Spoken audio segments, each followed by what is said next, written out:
चंद्रपूर जिल्ह्यातील हा लोकेशन खूप कमी लोकांनी बघितला आहे, तर चला आज जाऊया या हिडन लोकेशनला। नमस्कार, मी वैभव आणि आम्ही आहोत वर्धा शहरात। इथून आम्ही पुढे जाणार आहोत हिडन लोकेशनला आणि ते दाखवणार होते आमचे बंधू गणेश बैलमारे आणि सोबत आहे आमची पलटण। सकाळचा वेळ असल्यामुळे आम्ही सगळ्यांनी चाय पिऊन घेतला आणि समोर निघालो।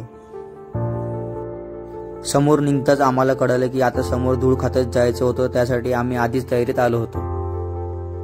एवढं धूळ होतं की गाडीचे फुफ्फुस पण खराब झाले होते आणि गाडीने आमची साथ सोडली होती। त्यानंतर गाडीला औषध पाणी दिलं आणि पुढे निघालो। नंतर गाडी पण घोड्यासारखी धावायला लागली। माडळी पोचलो आमच्या शरीरात पण औषध पाण्याची गरज बसायला लागली आणि आम्ही पण नाश्ता करून घेतला। पुढे आणखी समोर आम्हाला 7 किलोमीटर कोपरा या गावात जायचं होतं। सोईट या गावापासून डांबरी रस्ते कच्चे व्हायला लागले आणि काहीच वेळात आम्ही आमच्या लोकेशनवर पोहोचलो।